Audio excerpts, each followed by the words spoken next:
a lot of people have been losing money because of the word blockchain. They have been told that this is the promised land. This is where everything is going to change. But in reality, when you hear the word blockchain, whenever you hear the word blockchain, the only thing that has to come into your mind is database. Let me put it in caps so that it can be seen clearly. Database. A blockchain is a database. A blockchain stores data. Blockchain does nothing else except to store data. That is what a blockchain does. So you will hear the word ledger being used. But all of those mean that this system has one precise job, which is to store data. It does nothing else. It does nothing else. Whenever you hear blockchain, you have to know that it's a form, it's a system that stores data, nothing else. So when we are dealing with a system that stores data, you have to understand whatever that they say about blockchain applies to how the data is stored. So all talks about blockchain is on how the data is stored. So you will hear that blockchain has three pillars. The three pillars. We have all heard of the three pillars. They say that blockchain is transparent. They also say that blockchain is secure. And they also say that blockchain is decentralized. Decentralized. All of these promises that we hear here, that blockchain is this, blockchain is that, blockchain is A, B, C, it applies to the data. I want you to always remember that whenever we hear promises being made about blockchain, it applies to the data. So when we remove our focus from that, when we hear about what blockchain is, when we hear now transparency, transparency refers to that all data that is stored in the blockchain can be viewed and audited by anyone. Security means that once data is stored in the blockchain, it cannot be altered. And decentralization means that we don't have one central ledger.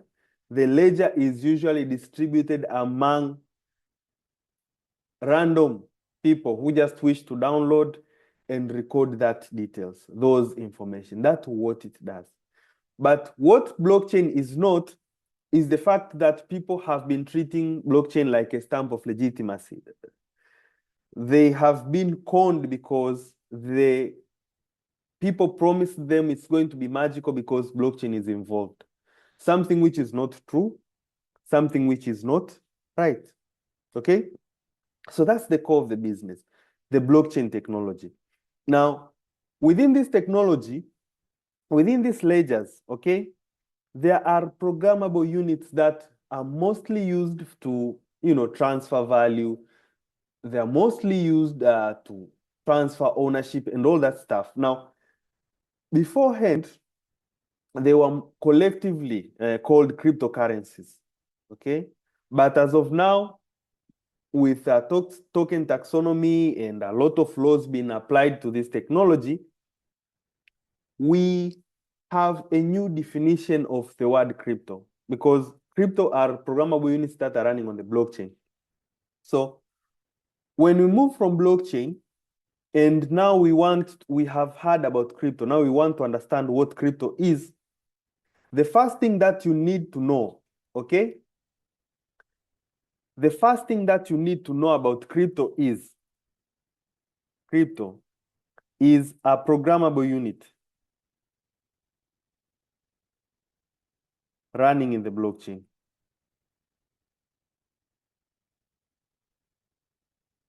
Crypto is a programmable unit that is running on the blockchain. I want you to look at one important word here, programmable. When you think of crypto, know that someone wrote a piece of code, because blockchain is a digital ledger. So when you hear crypto, it means it is a piece of code that is running within the blockchain.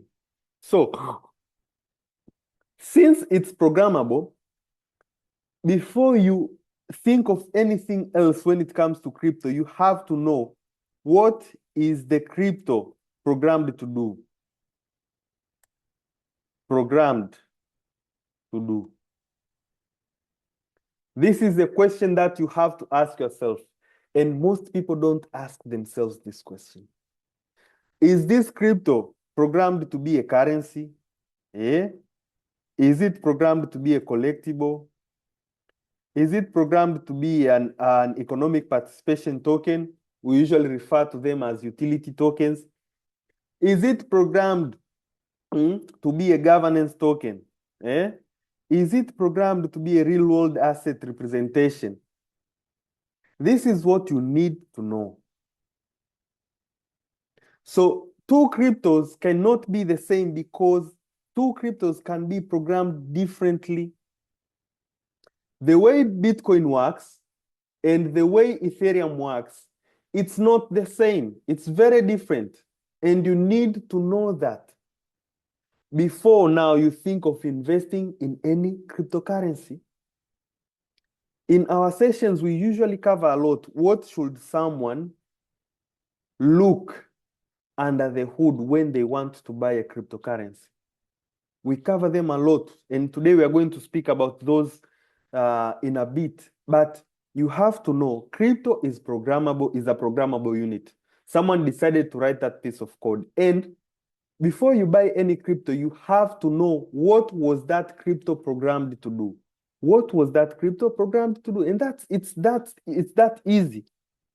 And once you understand that a crypto can be programmed to do anything, you are now going to evaluate your investment in terms of what is it programmed to do. Then you're going to look at issues like sustainability. Is it reality? Is it, does it conform to the current financial systems? For example, when we look at the case of one of the most famous recent projects that made a lot of noise called Pi, was that the expectations of that crypto, they were not realistic, because people are promised the price that is economically impossible to achieve. Now, when we are evaluating these programmable units called crypto now, we need to always make sure that if we want to do sustainable investing or sustainable investment, we have to look at what is behind the crypto that we are buying. What is behind the investment that we are making. Now, I want to speak about something that I have not spoken about for a very long time, and it's going to be very vital for anyone. For anyone who wants to invest in crypto, this is going to be very vital for you. When you want to do the following, if you want to make long-term sustainable investment in crypto, what should you do? You want to make long-term sustainable investment in crypto, what should you look into or what should you do? Okay? First and foremost, when you want to invest in any crypto, there are two main things to look into. You have to look at the project behind the crypto. And the second thing, we have to look at the tokenomics of that specific crypto. So we are looking into two things. We are looking at the project and we are looking at the tokenomics. And why is it important? Having a project behind a crypto means that there is always natural or organic demand of that project. There is always natural and organic demand of that project. for that crypto. For example, we look at a project like Ethereum or BNB. People who want to interact with the BNB blockchain will always need BNB to pay gas fees, to interact with smart contracts, to do some staking for proof of stake. That is organic demand. It means that even if the hype comes, the hype goes, there's always going to be organic demand of that project. When we are speaking of tokenomics, we are looking at the dynamics of supply and demand. How many coins does this project have? And are they sustainable for this, or do they sustain this project? And do we expect that these coins might get to a specific price? That's why you see Bitcoin can sustain to be $60,000 because of tokenomics. Not only demand, but because of tokenomics. There is only how many? 21 million Bitcoins. Compared to other projects, it's different that way. So what I'm trying to convey is, when you want to buy a cryptocurrency, you have to look at two things, which I'm going to cover in a short while. You have to look at the project behind that crypto. If you want to do sustainable investment, don't invest in a crypto that has no project. And the second thing, we are going to look at the token economics, the tokenomics of that project. How is the supply and demand relation? How is it? Okay? Now, okay. Now, let's start with the project. For any sustainable investment in cryptocurrencies, you need to buy a crypto that has a project. And when it comes to the project, I always say, this is the simplest observation, the simplest analysis that anyone has to make. The first thing, when you're looking at a project, we have to look at the problem. What is the problem that this project has seen? As a project, what have they seen is the problem that the community is facing? Bitcoin was the issue of centralization, accessibility, and all that. When we're looking at Ethereum, it was an issue of we are doing so little about this powerful technology. So they invented smart contracts and all this EVM and all that stuff. BNB, they saw what Ethereum are doing, but they wanted to create a cheaper version of Ethereum. Solana wanted to make it faster. So there's always a problem that these projects see. After a problem, we are going to look at what is the solution offered. Now, there are always going to be problems, but the solutions can be different. The way Ethereum works is relatively equal to the way Binance works, but how they have implemented their solution is different. That's something to note. So you first start and you look at what is the problem. You look at what is the solution that they're offering, okay? After that, the most important thing that people miss out is, and you have to listen very carefully, how is the coin used in the solution / project? How is that specific coin used in the project? This is where many people leave money on the table. When you're investing in crypto, it's very important you analyze the problem, you analyze the solution, and in order for you to now make money in the long run, you have to know, how is this coin used in the project? There are projects that have a very good problem that they're trying to solve, very good solution, but the coin is nowhere to be seen in terms of the solution. Now, what will happen? Can you guess what happens in projects like those? Those are projects that They have a very big engagement, but that engagement has zero reflection to how their coin performs, which is very, very bad. So when we are looking at the project, we want now to buy crypto. We want to do sustainable investing, not hype, sustainable. We look at the project, and at the project, we look at the problem, we look at the solution, and how the coin is used. Now, within the project, of course, obviously, we have to look at their roadmap, but the roadmap usually, it's a factor that exists, but we also have to look at the roadmap. Now, once we are done with that, when we are going to look again into these projects, we are going to look at part B, which is the tokenomics. And in terms of tokenomics, it's very simple and it's very straightforward.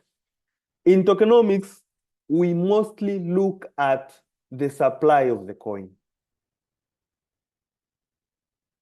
We look at the supply because that is something which is usually programmed. Here we look at how many coins they have, okay? How many coins, how are they distributed?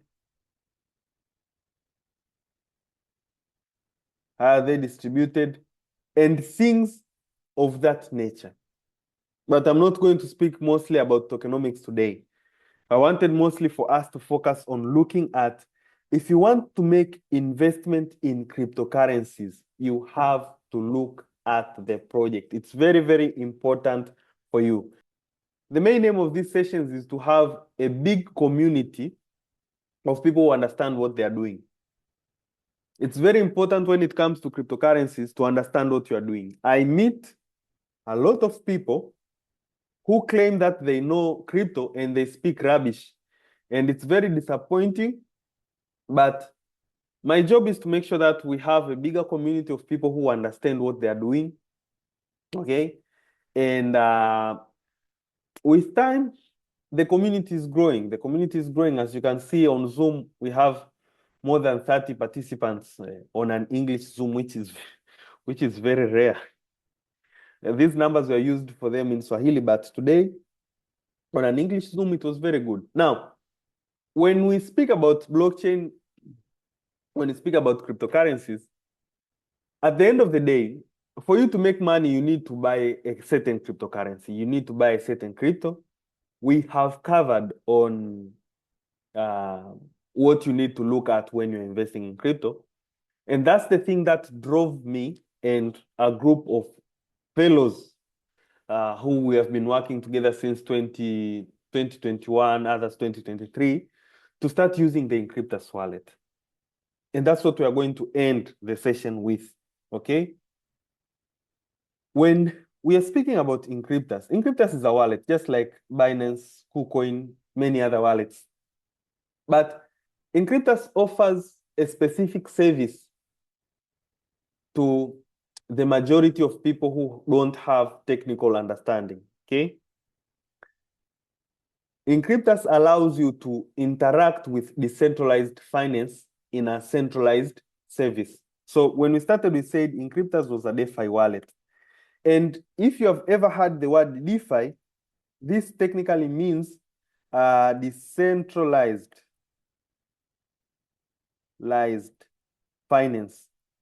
And in the blockchain industry, when you hear the word decentralized used in front of something, it means that thing applied in the blockchain. What I mean is, decentralized finance is finance in the blockchain. Financial systems modeled and running on top of a blockchain ledger. Decentralized autonomous organizations, these are organizations which are decentralized and autonomous, which are using the blockchain technology in application of governance. You will find we have decentralized exchanges. These are exchanges, but they are running in a decentralized infrastructure on top of a blockchain, okay? So when you hear decentralized something, it means something that's something when it is applied on blockchain. So decentralized finance are financial services that are running on blockchain. As we said very, very early in the session, that the technology being used, blockchain being used, does not change how the business works. Blockchain is just a layer for storing data. It's a database. So it means that blockchain has nothing to do with the business. Blockchain stores the data. Now, when we come down to speaking about Inkryptus, it offers decentralized finance services. It's that simple. So one of the best services that has been offered by Inkryptus is a service called staking, which is a service where you lock your assets, okay, for a reward. For a reward.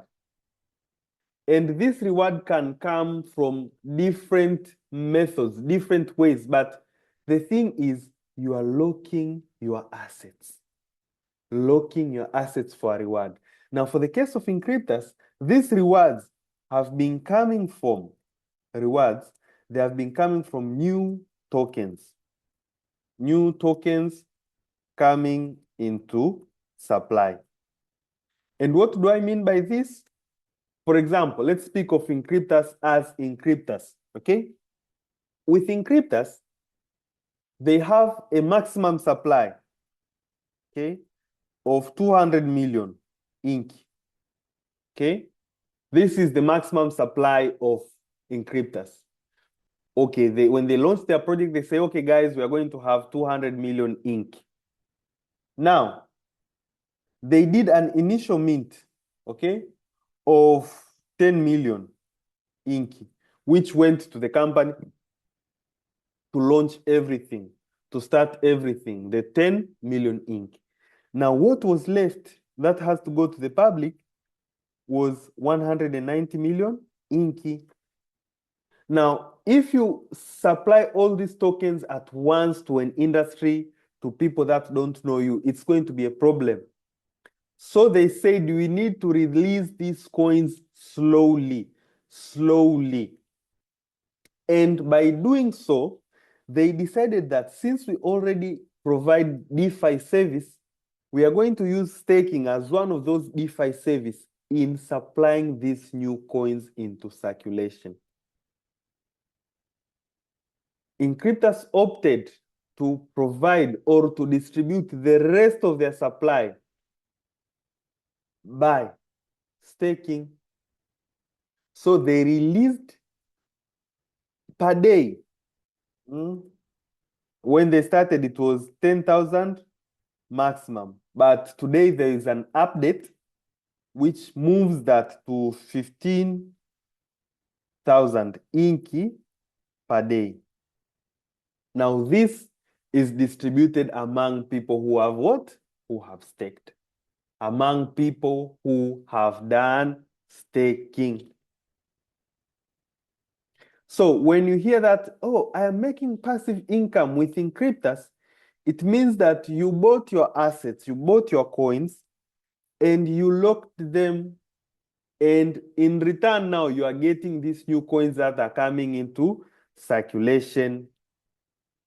If we are together to that point, please go into your box chat and type 555. If we are together to that point, please go into your box chat and type 555.